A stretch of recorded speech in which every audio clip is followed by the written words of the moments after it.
The apartment was quiet in the way that only happens after 9 at night, when the television is off and the dishwasher has stopped humming and the only sound left is the house settling into itself. Mason sat on the floor of his room with his homework spread out in front of him, half finished, his pencil resting against a math problem he'd stopped caring about 10 minutes ago. That was when he heard his mother's voice through the wall. Not loud, not angry, exactly. Careful. The kind of careful people get when they're choosing every word before they let it out of their mouth. He built that helicopter with money that was never his. Mason didn't move. He wasn't sure why the sentence stopped him. He was 12, and helicopters were the kind of thing that belonged to movies, not to real conversations his mother had on the phone with the door half closed.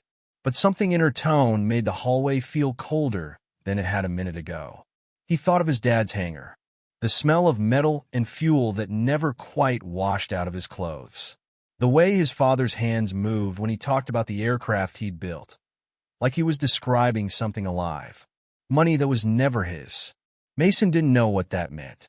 He didn't know who his mother was talking to, or what she was planning, or that somewhere across the city, in an office with his father's name on the door, nothing was wrong yet. Nothing had happened yet. But something was starting, and 12-year-old boys, even ones who don't understand the words they overhear, know the difference between an ordinary sentence and one that isn't meant for them. 8 years earlier, in a courthouse hallway that smelled like floor polish and old paper, Ethan Cole signed his name on the last line of a document that ended his marriage in less time than it took to make coffee. Claire stood a few feet away, arms crossed, her expression already somewhere past him, already living in whatever came next. Mason, for years old, was with her sister that day, too young to understand that his parents were dividing a life into two piles, and that he belonged, in the eyes of the law, to hers. Ethan folded the papers and looked at her, waiting for something. He didn't know what. An apology, maybe, or at least an acknowledgement that 6 years had meant something. Instead, Claire studied him the way a person studies a stain they've decided isn't worth the effort of removing. "You know what you are, Ethan," she said. "Nothing. No title. No money. No future. I gave you 6 years, and you have nothing to show for it. And neither will I if I stay." The word landed and stayed. Not loud. She didn't need to raise her voice for it to cut. He had $340 in his checking account that week. A duffel bag with half his clothes. A photograph of Mason he'd taken from the hallway wall before she noticed it was missing. He didn't argue. There was nothing in his account or his apartment lease or his job title that could argue for him. She had already done the math and reached her verdict, and verdicts, once spoken aloud in a hallway like that, have a way of outliving the moment they're delivered in. He walked out of the courthouse alone, the words still sitting somewhere under his ribs, and he did not yet know it would take him 8 years to prove she was wrong, or that she would be the one to hand him the chance. The room above the hangar had one window, a mattress on the floor, and a space heater that clicked twice before it decided to work. Ethan Cole moved in with a duffel bag and nothing that could be called furniture, and for the first few nights he lay awake listening to the wind move against the corrugated metal roof, wondering how a person went from a house with a mortgage to a room that smelled permanently of jet fuel and dust. He told himself it was temporary. He didn't yet know it would become the foundation of everything. Walt Higgins ran the hangar, a stocky, sun-cracked man in his 60s who'd spent 40 years elbow-deep in aircraft engines and had no patience for people who talked more than they worked. He hired Ethan on nights, cash under the table at first, because Ethan showed up the first morning before Walt had even unlocked the doors and didn't leave until well after dark. "You got somewhere better to be?" Walt asked him once, not unkindly. "No," Ethan said, and that was the whole conversation. The work was hard in a way that emptied his mind, which he was grateful for. Stripped wiring, rebuilt rotors, diagnostics that took hours and paid almost nothing. But Walt noticed things. The way Ethan didn't just fix a problem, he studied it, turned it over, asked why it had failed instead of just how to make it stop failing. Most nights, Ethan stayed an hour past his shift, not for the money, but because a half-solved problem itched at him worse than the cold in that upstairs room. He ate the same meals on rotation. He didn't buy anything he didn't need. He watched his bank account climb by hundreds, not thousands, and told himself that hundreds were still a direction, even if it wasn't the one Claire had wanted. He heard about her remarriage secondhand, the way news like that always travels. A mutual friend, a mention dropped too casually to be accidental. Preston Vance. Real estate money. A house with a view and a name that meant something at dinner parties. Ethan didn't call to congratulate her. He went back to the hangar the next morning, same as always, and helped Walt pull an engine block that had seized overnight, his hands raw and his mind already circling a problem that had nothing to do with the engine in front of him, a shape, half-formed, that kept surfacing whenever the noise of the hangar went quiet enough to think. 9 years ago, a full year before the courthouse hallway, before the word that would follow him for a decade, Ethan sat at the kitchen table of the house he still shared with Claire, unable to sleep. The marriage was already fraying by then, though neither of them had said so out loud. Claire was asleep upstairs, or pretending to be. Mason, barely 3, had finally settled after an hour of crying that had left Ethan's nerves stripped raw. He sat alone in the dark kitchen with a cup of coffee gone cold beside him, and instead of going up to bed, he reached for the spiral notebook he kept in the junk drawer for grocery lists and half-forgotten reminders. He didn't plan to draw anything. That was the strange part later when he tried to remember it clearly, how ordinary the moment had felt. But his mind kept returning to a problem from the hangar that week, a rotor system that fought the pilot instead of working with him. And somewhere between one sip of cold coffee and the next, his pencil started moving on its own. Lines, angles, a rough, ugly little diagram of a rotor blade that could adjust itself mid-flight instead of fighting the air around it. He didn't know what it meant yet.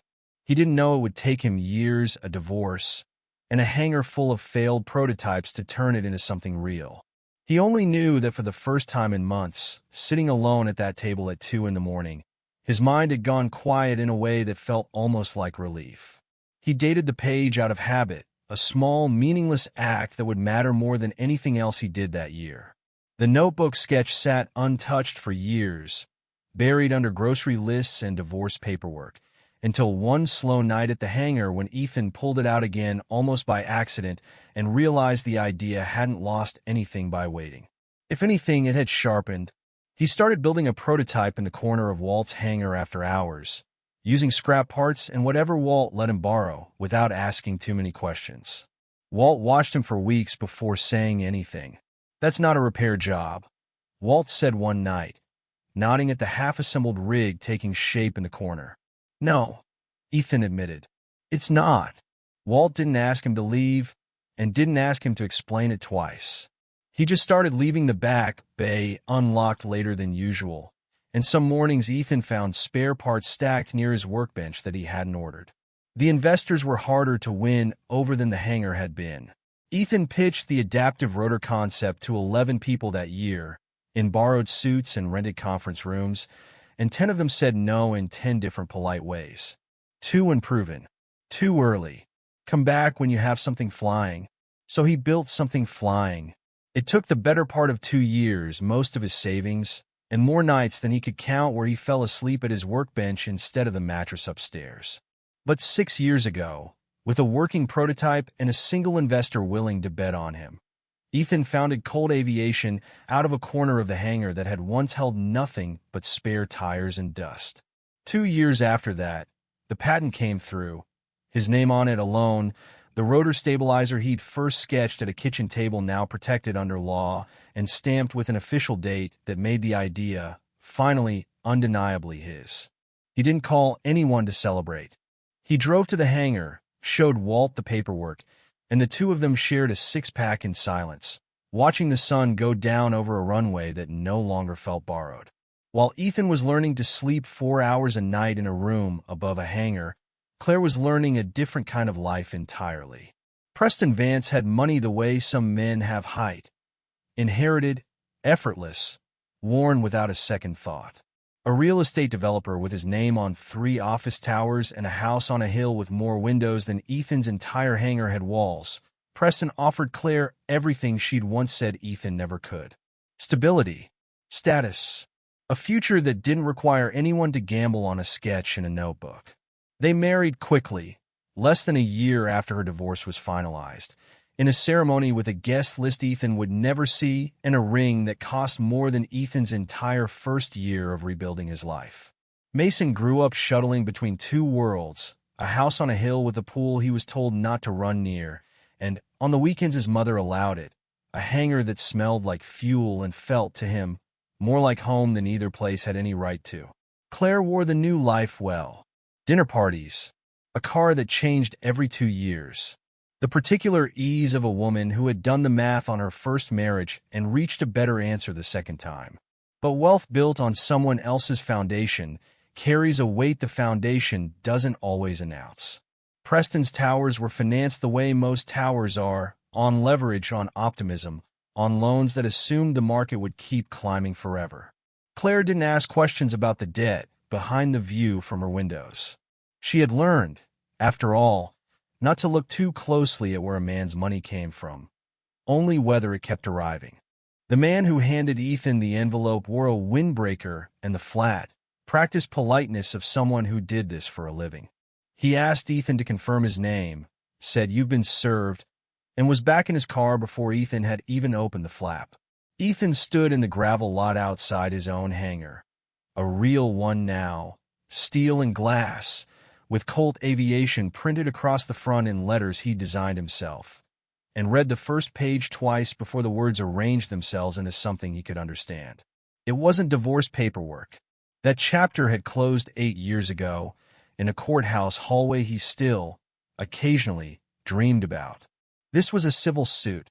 Claire Whitfield versus Ethan Cole. A case number. A court date.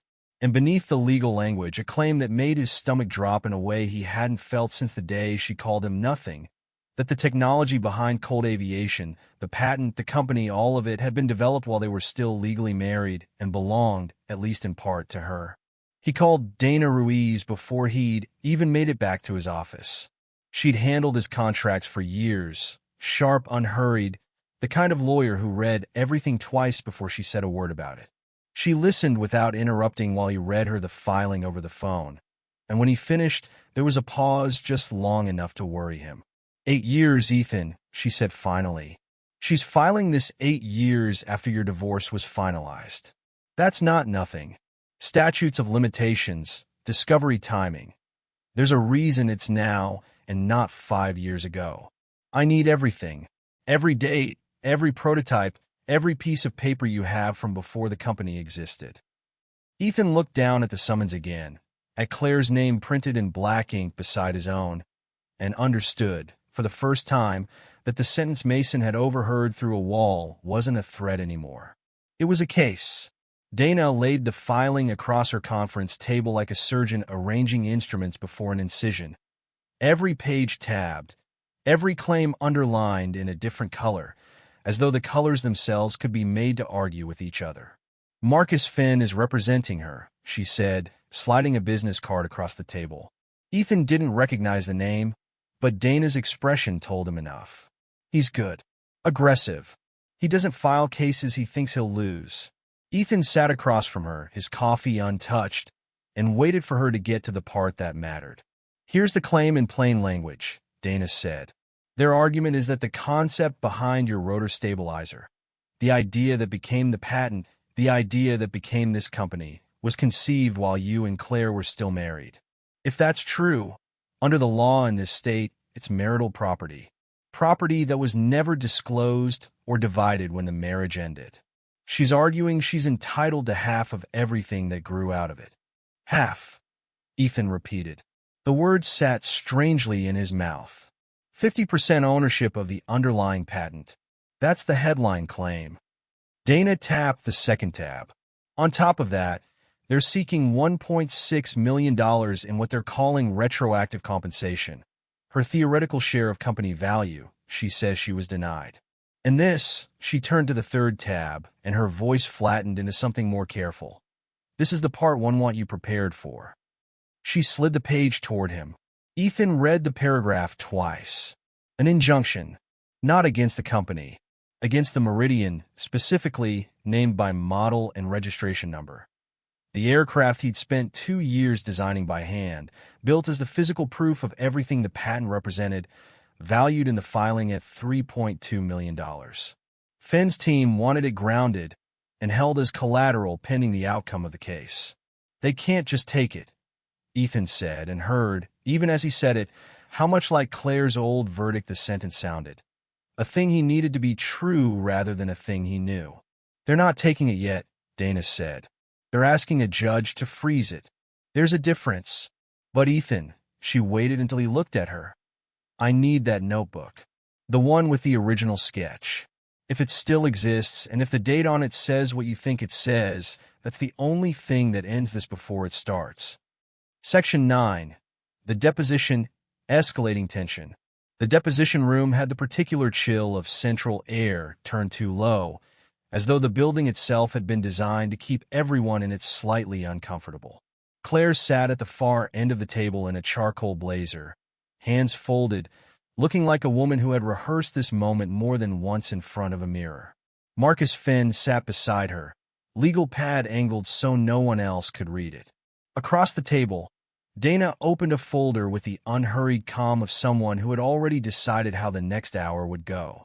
Mrs. Whitfield, Dana began, during your marriage to Mr. Cole, do you recall him keeping a notebook for sketches, ideas, anything related to his work at the hangar? Claire's eyes moved, briefly, to Fenn. He kept a lot of notebooks. He was always writing something down. Do you recall a specific sketch, a rotor design, and roughly when you first saw it? I remember him showing me something, Claire said carefully. I believed it was during our marriage. I still believe that. Belief isn't a date, Mrs. Whitfield. It's the date I remember. Dana let the silence stretch a beat longer than comfortable before continuing. And this notebook, do you know if it still exists? For the first time, something shifted behind Claire's composure. Not panic, but the flicker of a person realizing a question has more weight than she'd prepared for. I don't know, she said. I assumed he still had it. He kept everything. He did. Ethan sat 2 seats down, jaw tight, saying nothing because Dana had told him a dozen times that his job today was silence. But he knew exactly where the notebook was, in a fireproof box in his office, untouched for years, its pages never shown to anyone outside Dana's team. Its margins full of small dated notes neither he nor Dana had fully reread in a decade. Neither side, in that room, could say for certain what those margins held. 3 days later, the grounding order came through. A judge, weighing the size of the claim against the risk of the asset disappearing before trial, sided with caution. The Meridian, Ethan's Meridian, the aircraft he'd built with his own hands over 2 years of nights that had cost him more sleep than the divorce ever had, was ordered held at the hangar, flight restricted, pending the outcome of the case. Ethan stood on the tarmac the evening the order was served, looking at an aircraft that couldn't leave the ground, and understood, finally, that this had stopped being about money. It was about proving, once and for all, what belonged to him. The courtroom was small and quiet, wood-paneled, built for facts, not drama. Walt Higgins took the stand first. His jacket looked like it hadn't been worn in years. He answered Dana's questions in short, honest sentences. He worked nights at my hangar for 6 years, Walt said. I've got time cards older than most people's marriages. I know exactly when Ethan started building something real, because I was the one who unlocked the door for him every night. Fenn tried to rattle him, suggesting his memory might not be reliable after so long. Walt just shrugged. My memory's fine. My paperwork's better. Then Dana stood up, and the room went still. She placed the old notebook on a stand so the jury could see it. The cover was soft and worn at the edges. She opened it to the page everyone had been waiting to see. This sketch, she said, was drawn about a year before the divorce. We're not denying that.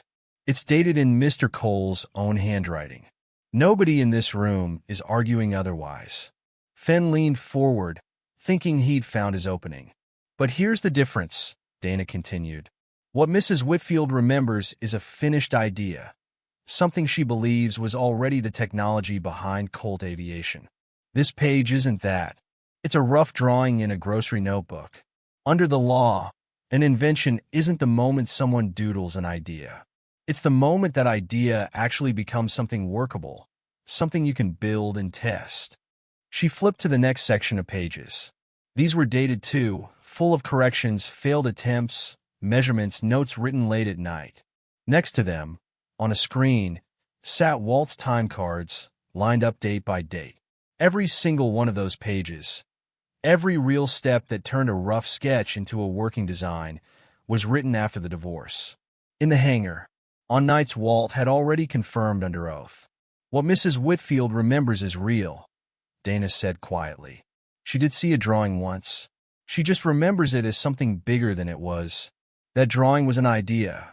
The invention came later, alone, in a hangar she never visited. The courtroom went quiet. Claire sat very still, staring at the timeline on the screen, watching 8 years of certainty fall apart in front of her. The judge didn't take long. 2 days after closing arguments, the court issued its ruling. The notebook sketch, dated a year before the divorce, was not sufficient to establish marital ownership of an invention that had been developed, tested, and completed years after the marriage ended. The patent stood as Ethan's alone. The 50% claim was denied. The $1.6 million demand was dismissed. And the grounding order on the Meridian was lifted the same afternoon. Ethan read the ruling twice in Dana's office, the way he'd once read the summons twice in the hangar parking lot, except this time the words settled somewhere calmer in his chest. "It's over," Dana said, and for the first time in months, she allowed herself something close to a smile. Outside the courthouse, Ethan didn't expect to see Claire waiting near the steps. Fenn was gone, already packing his files into a car. Claire stood alone, her composure from the deposition room finally gone, replaced by something smaller and more tired. "I didn't do this to hurt you," she said, before he could decide whether to walk past her. He stopped. He didn't say anything, so she kept going. "Preston's company collapsed a year ago. The towers, the loans, none of it was as solid as it looked. We lost the house. Most of everything." Her voice was quieter than he'd ever heard it. "I looked at what you'd built, and it felt like the only certain thing left in the world. I told myself it was owed to me.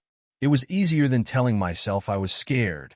Ethan thought about the words she'd handed him 8 years ago in a courthouse hallway. Nothing, and how much simpler it had been to hear back then than this was now.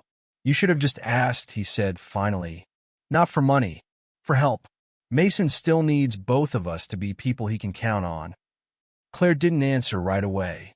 Something in her face suggested she hadn't expected that response. Not forgiveness, exactly, but something steadier than the anger she'd braced for. "I know," she said. He left her on the courthouse steps and didn't look back, not out of coldness, but because there was nothing left there that needed his attention. The case was over. The verdict was filed. And for the first time in 8 years, the word nothing belonged entirely to the past. The Meridian sat on the tarmac the following Saturday, cleared for flight, its hull catching the late afternoon light the way it always had before the grounding order, before the lawsuit, before any of it. Ethan stood beside it with a rag in his hand, more out of habit than necessity. The aircraft didn't need cleaning. He just liked having a reason to be near it. Mason showed up a little after 2, dropped off by Claire without either of them saying much beyond the usual exchange at the curb. He walked across the tarmac slower than he used to. 12 now instead of the small kid who used to run straight for the hangar doors, but his eyes still went to the Meridian first, the way they always had. "Is it in trouble anymore?" Mason asked. It was the first time he'd said anything about the lawsuit directly, and Ethan understood, finally, that some version of that overheard sentence had been sitting with his son for months. "No," Ethan said. "It's not in trouble." He climbed up first and held out a hand, and Mason followed him into the cockpit, running his fingers over the controls with the careful curiosity of someone who suspected he was being trusted with something important. "I drew the first version of this on a piece of paper in our kitchen," Ethan said. before you could even talk. It took years to become anything real. A lot of people told me it wouldn't. But it did, Mason said. It did. Because I kept showing up, even when I didn't have anything else to show for it. Mason was quiet for a moment, looking out at the runway.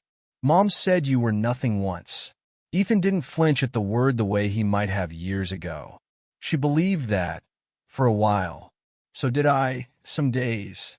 But you weren't. No, Ethan said, starting the engine, the Meridian humming to life beneath them like something finally allowed to breathe. I just hadn't finished proving it yet.